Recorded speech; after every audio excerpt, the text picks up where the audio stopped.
Hello friends, welcome back to my channel. आज मैं share कर रही हूँ आपसे एक इजी और क्विक सी रेसिपी। आज मैं बनाऊंगी पोटैटो स्नैक्स। ये वो स्नैक्स हैं जो कि हार्डली 10 मिनट में बन के तैयार हो जाते हैं। क्रिस्पी, क्रंची और मजेदार से ये स्नैक्स किस तरह से बनते हैं। वीडियो स्टार्ट करने से पहले चैनल को सब्सक्राइब जरूर कर दें और वीडियो को लाइक और शेयर करना ना भूलें।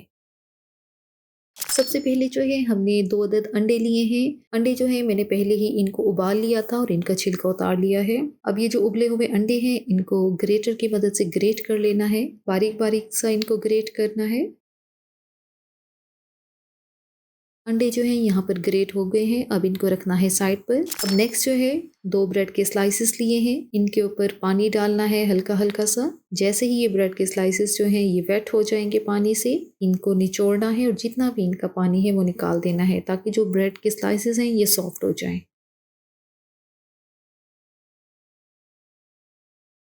सारा पानी जो है यहाँ पे इनका निचोड़ लिया है। अब नेक्स्ट जो है बाउल में उबले हुए आलू लिए हैं। 2 बड़े साइज के आलू लेके इनको बॉईल कर लिया था और इनका छिलका भी उतार लिया था। फिर इनको अच्छी तरह मैश कर लिया है। अब यहाँ पे शामिल करने हैं मैश किए हुए आलू में जो हमने अंडे ग्रेट करके रखे हैं और इसके साथ ही जो ब्रेड हमने पानी से वेट करके और निचोड़ के रखी है वो यहाँ पे इसमें शामिल करनी है। और साथ ही यहाँ पे अब इसमें शामिल करने हैं कुछ स्पाइसेस। नमक 1 टीस्पून, लाल मिर्च पाउडर 1 टीस्पून, जीरा powder half tea spoon, ginger powder half tea spoon, oregano 1 teaspoon, soya sauce 1 tablespoon. अब ये मसाले शामिल करने के बाद अंडे, आलू और ब्रेड जो है इन सबको अच्छी तरह मिक्स करना है। चम्मच को रखा है साइड पे, हाथों की मदद से इसको अच्छी तरह मैं मिक्स कर रही हूँ ताकि ये तीनों चीज़ें जो हैं और अच्छी तरह मिक्स हो जाएं। जब तक कि है मैं इन आलूओं को मिक्स करती हूँ तो आपसे एक गुजारिश है कि आप हमारे चैनल को सब्सक्राइब कर दें और वीडियो को लाइक भी ज़रूर कर दें। यहाँ पर हमने अच्छी तरह मिक्स कर लिया है। अब इंस्टेंट नूडल्स लिए हैं और इनको अच्छी तरह हाथों की मदद से ही इनको क्रम्स कर लेना है। अच्छी तरह तोड़ लेना है इनको और बिल्कुल छोटे छोटे क्रम्स में इनको तब्दील कर लेना है। और दूसरा स्टेप जो है बाउल में 1 अदद अंडा लिया है और इसको अच्छी तरह यहाँ पे बीट कर लेना है। अब फाइनल स्टेप है आलू का जो मिक्सचर है वो लेना है थोड़ा सा। अब इसकी एक शेप बना लेनी है। बिल्कुल बिल्कुल छोटे से रोल की शेप देनी है हमने इसको, क्योंकि हम ये छोटे छोटे बाइट्स ही बना रहे हैं।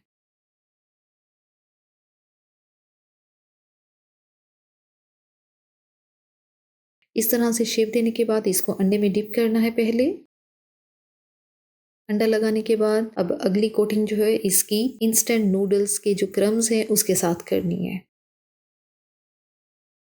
हाथों की मदद से हल्का सा अब इसको मैं प्रेस भी कर रही हूँ ताकि एक इसकी शेप भी प्रॉपर रहे और क्रम्स भी अच्छी तरह इसको लग जाएं। इसी तरीके से सारे जो हमारे पोटैटो बाइट्स हैं वो तैयार कर लेने हैं। अब सारे जो हैं हमारे जो पोटैटो बाइट्स हैं वो तैयार हो चुके हैं। अब इनको फ्राई करना है और फ्राई करने के लिए पैन में ऑयल लिया है, मीडियम फ्लेम पे इसको गर्म कर लिया है और अपने सारे पोटैटो बाइट्स जो हैं वो इसके अंदर शामिल कर देने हैं। मीडियम फ्लेम पे ही इनको आपने फ्राई करना है। 1 से 2 मिनट इसकी एक साइड को फ्राई करना है और इसी तरह ही इसकी दूसरी साइड को। मतलब कि कोई हार्ड एंड फास्ट रूल नहीं है कि इतने मिनट ही आपने पकाना है, जब तक कि ये जो स्नैक्स हैं ये गोल्डन ब्राउन ना हो जाएं। हर तरफ से इनको अच्छी तरह ऐसे ही फ्राई कर लेना है। ऊपर से इनकी लेयर जो है वो क्रिस्पी ही होगी और अंदर से ये सॉफ्ट होंगे। बेस्ट हैं बच्चों के लंच बॉक्स के लिए, ये परफेक्ट हैं। टी टाइम के तौर पे आप इनको बना सकते हैं।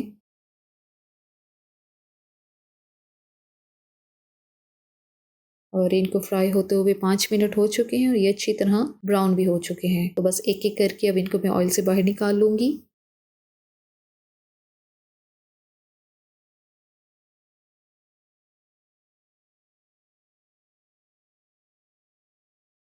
तो हमने स्नैक्स जो हैं ऑयल से बाहर निकाल लिए हैं। तो ये है जी फाइनल लुक हमारे स्नैक्स की। कितनी जल्दी ये बन गए हैं और कोई ज़्यादा झंझट भी नहीं है। बहुत कम मिसालों से, बहुत कम इंग्रेडिएंट से ये मज़े के स्नैक्स जो हैं वो तैयार हो जाते हैं और हार्डली कोई 5 से 10 मिनट ही लगे हैं इनको बनाने के लिए। अब इसको आप लोग केचप के साथ भी सर्व कर सकते हैं। यमी से, क्रिस्पी से ये स्नैक्स जो हैं ये हर किसी को पसंद आएंगे। अब ये आपको एक मैं तोड़ के भी दिखाती हूँ।